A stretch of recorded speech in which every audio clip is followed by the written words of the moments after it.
Over the next 45 minutes, I want to persuade you that the world has been getting better for most people, and it's likely to continue doing so. And that despite all the bad news, there are reasons to be hopeful about the future. And that the cause of this improvement, this progress, is a process I call ideas having sex. Sorry, that was up there.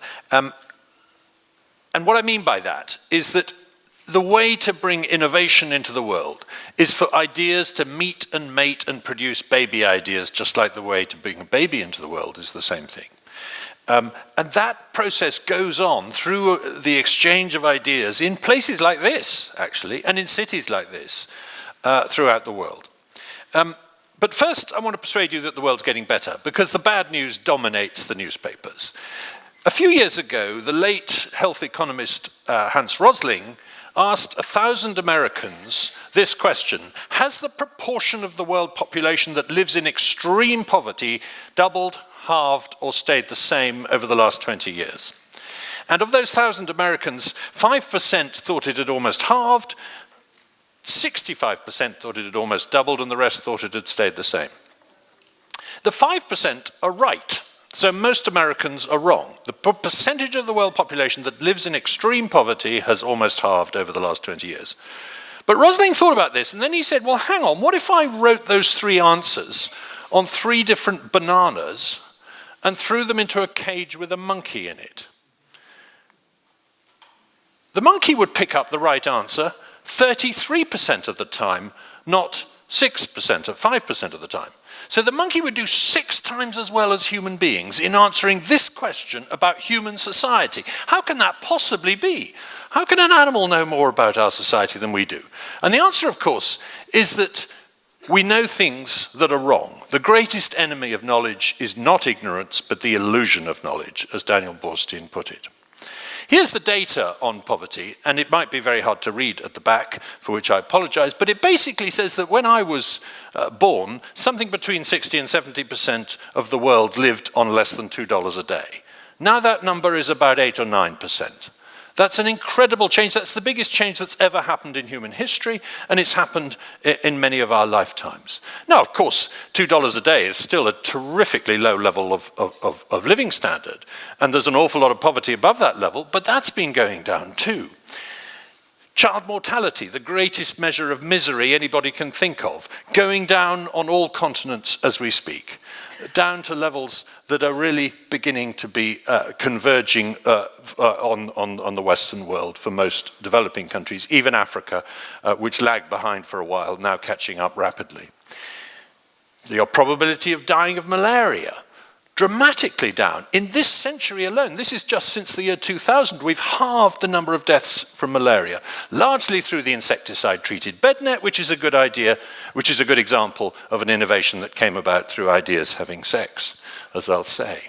So we're wealthier, but are we also healthier, happier, cleverer, kinder, safer, freer, more peaceful, and more equal? Because it would be nice if we could be those things as well. And the answer is we are happier, actually. We used to think that the richer people got, the less happy they got. But we now know that there is a correlation between wealth and happiness between countries. That's what this chart shows. And within countries, that's what the little arrows show, the correlation within each country. And even within individual lifetimes, as people get wealthier, they tend to get happier. Not altogether surprisingly. So people in America and Ireland at the top right are pretty happy, and people in Zimbabwe and Haiti are pretty less happy at the bottom left. Guatemalans are strangely happy for their level of income. Don't know why. Indians are a bit gloomy for their level of income, interestingly. That's where India is. By the way, of course, it's still possible to be very rich and very unhappy, but that's all right because it cheers up other people when that happens. Your probability of dying in a natural disaster has dramatically decreased, particularly floods, droughts, and storms are killing far fewer people today than they did in the past, not because they've got less dangerous, but because we've got better transport, better communication, better warnings, and so on. The amount of oil that we spill in the ocean, down by 90% since the 1970s. So although it's pretty awful when it does happen, it's becoming rarer and rarer thanks to GPS and double-hulled tankers and all these other different innovations. Deaths in warfare. Since the 1940s, there's been a steady, well, an unsteady, but a decline in mortality as a result of warfare throughout the world. And we're now living in the most peaceful era in living memory, in recorded history, I should say. There are about 11 wars in the world at the moment. That's a record low. There are none in the Western Hemisphere at all. That's also a record. Now, you might think that in the era of Syria and other wars, this is still a pretty awful planet, and you're right. But it's getting better on the whole. The one that surprises people is when you claim that the world's getting more equal, because surely inequality is getting worse everywhere, isn't it? But the answer is no, because people in poor countries have been getting rich much faster than people in rich countries, particularly over the last 10 or 15 years, and so they've been catching up. And if you look at world income distribution in 1970, it really was true that there was a first world and a third world, and a valley between them. Today, because of countries like China and India moving towards the middle, world income distribution looks much more like that. Most people are now middle class in some form or other throughout the world in income. Income inequality can still go up within a country and go down between countries. To give you an example of just kind of thing that's been happening, in the last 10 years, the GDP per capita of Italy has stood still. The GDP per capita of Mozambique has doubled in that time. So that's bound to converge the inequality of the world. Nonetheless, when I say things like this, people think I'm annoying. You shouldn't say this. It's somehow callous or rude to go around pointing out what's wrong with the world. As John Stuart Mill said, I have observed that not the man who hopes when others despair, but the man who despairs when others hope is admired as a sage. So I'm no longer admired as a sage. And one of the reasons for this is, well, obviously bad news sells. Bad news is more newsworthy, bad news is more sudden, good news is more gradual. There are all these reasons why people are more interested in bad news, probably for good reasons. Bad news might be an indicator of something dangerous that you had to avoid in the past, and that kind of thing. But there's also an interesting psychological phenomenon here, which was identified earlier this year by Daniel Gilbert at Harvard University. He showed people different colored dots, one after another. And he said, whenever you see a blue dot, press a button. And to start with, people pressed when they saw blue dots. And then he made the blue dots rarer and rarer. And people got bored, and they started pressing the button when they saw a purple dot, a sort of bluish dot. So the rarer you make something, the more people are likely to redefine things as that. And he then showed them fearful faces and unfearful. And again, you know, they would redefine a fearful face as something that really wasn't threatening face is the word I'm looking for. And he argues that as bad news gets rarer, we redefine bad news. This is what we mean by the concept of a first world problem. You know, when you say to someone, they say, I cannot get Wi-Fi in the kitchen of my house. You know, up there with global poverty? Maybe, maybe not. So here's a good example of that. This is the number of airplane crashes in the world going steadily downwards, despite the increasing number of airplanes in the air at any one time. And this is the amount of media attention they get going steadily upwards at the same time. But even these improvements understate what's been happening because they don't take into account some of the changes in technology. This is the price of lighting in pounds, in money. An extraordinary change, how much cheaper it's got just to have a bit of artificial light. And that's corrected for inflation. But hang on, what if we correct it for something else, which is the cost of labor? Because how long do you have to work to be able to afford to switch on a lamp for an hour and to read a book, preferably my book? And the answer is about a third of a second. In the UK or the US, if you work for a third of a second, that will, on the average wage, that will give you enough money to switch on a lamp for about an hour. Back in 1950, our grandparents had to work for about 8 seconds. So that's 7 3/4 seconds that we've got that they didn't have, which is useful. But if we go back to 1880, with a kerosene lamp and the then average wage, it would cost you 15 minutes of work to earn that much light. And in 1800, this is in the West, a tallow candle, 6 hours of work to earn 1 hour of light. Most people could not afford a candle in 1800. So when you see Jane Austen adaptations in films, and they're all dancing in Meryton Town Hall under these chandeliers full of candles, I don't think many people were at that party. We essentially, nowadays, have the sort of living standards that kings had in the old days. And kings had high living standards because they had a lot of people working for them. So Louis XIV, Louis XIV, had 498 people to prepare his dinner every night, which is a lot. But do you know what? Each of you has 498 people to prepare your dinner tonight. They're in different cafes and restaurants all over town, and no one knows who's going to serve you, but they'll be prepared to serve you at an hour's notice. And I'm willing to bet they'll give you just as good a meal, probably better than anything he ever ate. So, as Schumpeter put it, the capitalist achievement does not typically consist in providing more silk stockings for queens, but in bringing them within the reach of factory girls. That's the name of the game, is getting this available to most people. So, I hope I've done enough to persuade you that on all sorts of measures, the lot of humanity has been getting better, despite the fact that, of course, some things are getting worse. And I wrote an article about this in the Wall Street Journal just yesterday, and the editor insisted, he said, yeah, but you've got to give some examples of things that are getting worse. And I said, well, hang on, if I was writing a gloomy article about things that are getting worse, you wouldn't insist that I'd put in a couple of things that were getting better. Why the asymmetry? Anyway, that's an argument I had with my editor.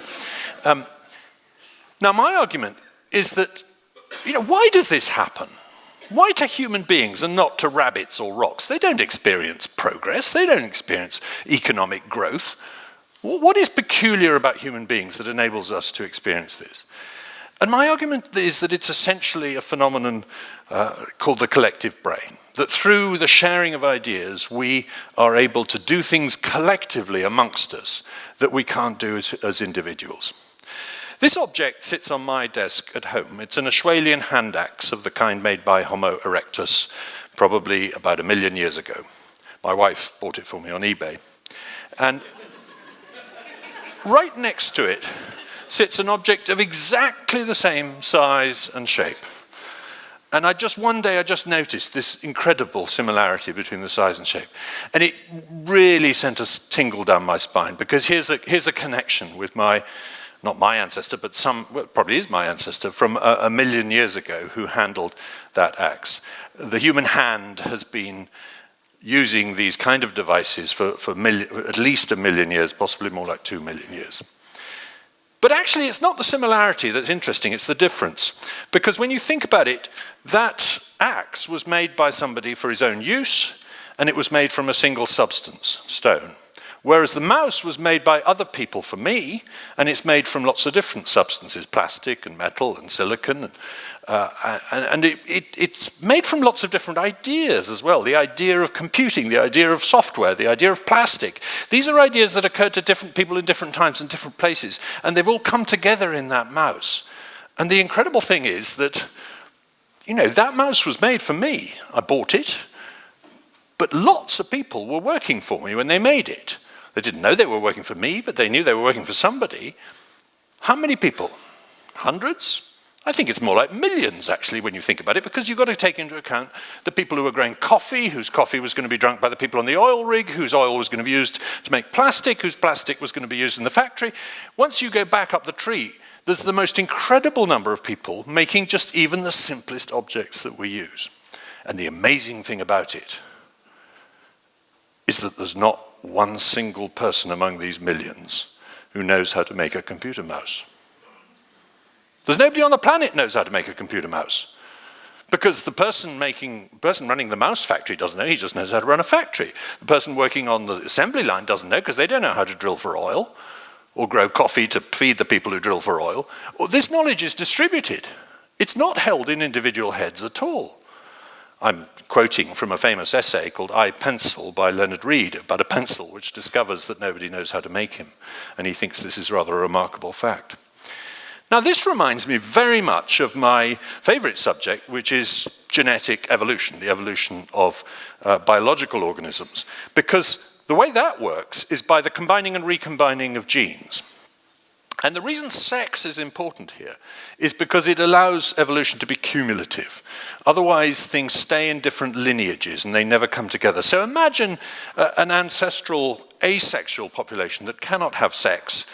It's just breeding by, as it were, virgin birth in every generation. And there are creatures like that. They tend not to be very dominant, they tend not to be very diverse, because they can't evolve very fast. Because what happens is, as time goes past, if a mutation occurs in one lineage and another mutation occurs in another lineage, they're going to end up competing. Let's talk about an ancestral mammal. One invents milk, another invents fur, and they stay, and you have to say, well, which do you want? Do you want milk or fur in the future population? Whereas in a sexual species, at some point, somebody can inherit both milk and fur as clever new genetic adaptations. So that's what sex does, is it brings together different genetic ideas and combines them and makes it cumulative. And the same thing happens in innovation, in human technology, that essentially every technology we possess is a combination of other technologies. This is my favorite example. It's called the pill camera. It takes a picture of your insides if you swallow it. It came about after a conversation over a garden fence between a gastroenterologist and a guided missile designer.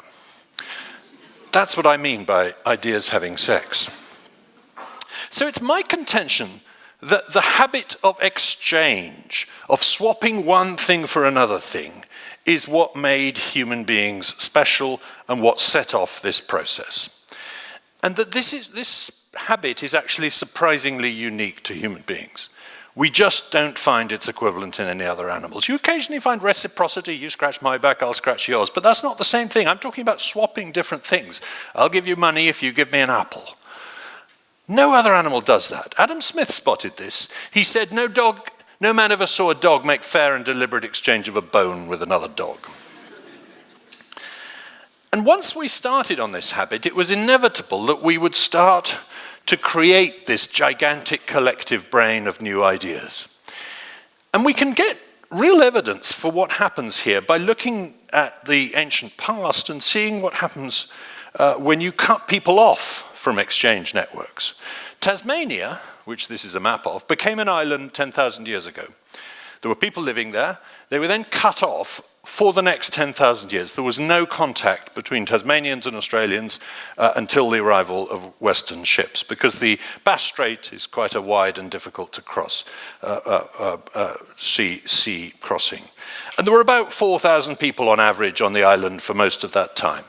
And they had all the technologies they arrived with, but not only did they not get the technologies that came afterwards, like the boomerang, which was invented after that date on the mainland Australia, but they actually gave up some of the technologies they already had at the beginning. They gave up all bone tools, for example. This is an illustration, contemporary one from the 19th century of an Australian Aborigine. And they still had spears, but they did no fishing and they had no bone tools by the end. And the argument is there simply weren't enough people with enough specializations to keep these skills alive and to be able to keep these different technologies alive. Contrast that with Tierra del Fuego, an island of very similar size, very similar latitude, very similar climate, also populated by hunter-gatherers during this whole period. But those hunter-gatherers did not do this. The Fuegian Indians had bows and arrows by the end of this period. Why? Because the Magellan Strait is much narrower than the Bass Strait, and there was trading contact by canoe with South America. So the Fuegians had access to a collective brain the size of South America, whereas the Tasmanians had access to a collective brain just the size of Tasmania. That's an indication, there's lots of other evidence from anthropological stories of just how important exchange is to human technology. Now today, we have networked the world. This is a picture of the internet. It looks like a picture of a brain. It is a brain.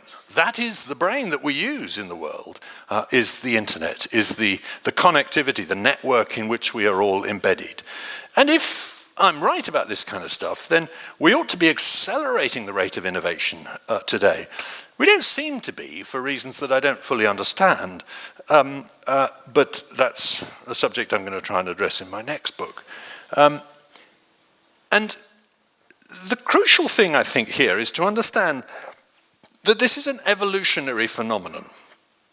Adam Ferguson, in the 18th century in Edinburgh, said there are things in human society that are the result of human action, but not the execution of human design. And what did he mean by that? He meant things like the English language. The English language, or any language, is obviously a man-made thing. It's not a natural phenomenon, but there's no sense in which it's designed or planned or controlled by people. It evolves. It comes from the way individual people interact. New words come in, old words go out, rules are established, but nobody's in charge of this process, and nobody designed it in the first place. The internet is exactly the same. The internet is a phenomenon which it's ridiculous to try and identify who invented the internet, because lots and lots of people did. Most of the protocols on the internet were invented by ordinary users interacting with each other. Now, this reminds me of the arguments we have with creationists about natural selection and evolution. Because when you look at a rainforest with a boa constrictor in it, you are looking at something of unbelievable complexity. The ecosystem is incredibly complex. Each individual organism is incredibly complex with trillions of cells. Each cell is extraordinarily complex with tens of thousands of genes and hundreds of thousands of proteins, all doing exactly the right thing in the right quantities at the right time. It's unimaginably more complex than anything we can even envisage. And we used to say there's only one way to explain that complexity, and that's by inferring that there was a creator, a designer, who's in charge of this process. Instead of which Darwin came along and said, no, actually, do you know what? There's a better explanation, that it emerged from the bottom up through the interaction of different individuals, and it evolved instead. I think we're still being too creationist about human society. We're looking at something like a city, like the city of Mumbai, for example, and saying it's complex and therefore somebody's got to be in charge. Well, most of what happens in a city is not designed or run. I mean, how do you feed Mumbai? Who decides how much food is brought into Mumbai every day and in what quantities? And of course, nobody. There is no food commissioner. It happens through the market. It happens through an evolutionary bottom-up process rather than a top-down one. And even some of the artifacts in the world that clearly are man-made or animal-made, in the case of a bird's nest, are actually evolved as well. Because birds design their nests to recipes that are evolved inside their heads, very specific to that specific species. This is a weaver bird which builds a nest that hangs from a string and has an entry from the bottom, so it's very hard for predators to get into and so on. And that is an evolved structure as well as a made structure. When you think about it, the same is true of some of our artifacts. Think of a boat, for example. I mean, a boat is clearly made and designed by a boat maker. Or is it? When you think about it, the boat maker doesn't start from scratch. He starts from a previous design and adapts it. And the reason he chose that design to adapt was because it was a successful one, not an unsuccessful one. As the philosopher Alain put it, every boat is copied from another boat. Let's reason as follows in the manner of Darwin. It's clear that a very badly made boat will end up at the bottom after 1 or 2 voyages and thus never be copied. One could then say with complete rigor that it is the sea herself who fashions the boats, choosing those which function and destroying the others. If you look at the history of the violin, you see just how much it's a process of gradual evolution, of small changes, that are some of which are copied and some of which are not. It's not a process in which great big insights suddenly descend upon brilliant people. It's an evolutionary mechanism. Look at the history of technology. This is Kurzweil's version of Moore's law. Moore's law goes back to the 1960s, but actually you can extrapolate it even further back to 1900, saying the steady improvement in computing power, the cost of computing power, has been surprisingly gradual and surprisingly evolutionary rather than revolutionary. It looks very like the chart of the increase in brain power of hominin apes over 3.5 million years. Actually, I'm going to switch over that. And one of the consequences of this is that you get something called simultaneous invention. So 23 different people invented the light bulb simultaneously in the 1870s because it was ready, it was ripe. The technologies to make it were coming together. Likewise, today, the search engine was invented in the 1990s, and Google came to dominate the search engine market. But if Larry Page had never met Sergey Brin, we'd still have search engines, because there were lots of other people ready to invent it at the same time. So just like evolution comes up with similar solutions to the same problem, so technology does the same. And innovation is much more evolutionary. It's also much more of a trial and error process than we tend to pretend. So that's my general thesis, that the combination of ideas with other ideas leads to a form of evolutionary change in technology, in society, and culture that allows us to improve the lot of human beings. And that's the process that's driving those improvements in people's health, wealth, and happiness. And there's no reason to think it's going to suddenly stop now. But maybe I'm like the guy who falls out of the skyscraper, and as he passes the second story, he shouts out, "So far, so good." I mean, maybe it's all about to come to a crashing to an end. What is next? Well, the short answer is, I don't know, and nobody knows. I mean, predicting, despite the fact that there's something kind of obvious about which technology, that the search engine would come along in the 1990s, when you look backwards. When you look forwards, it's remarkably hard to predict technology. Here are 3 really foolish predictions made by really clever people in relatively recent times. Ernest Rutherford, the great expert on cracking the atom, said anyone who expects a source of power from the transformation of the atom is talking moonshine. He said that 12 years before Hiroshima.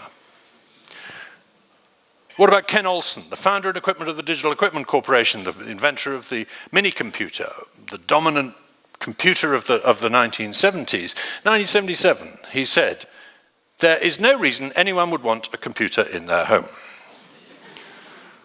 Or what about Paul Krugman, the Nobel Prize-winning economist, in 1998? This one's a cracker.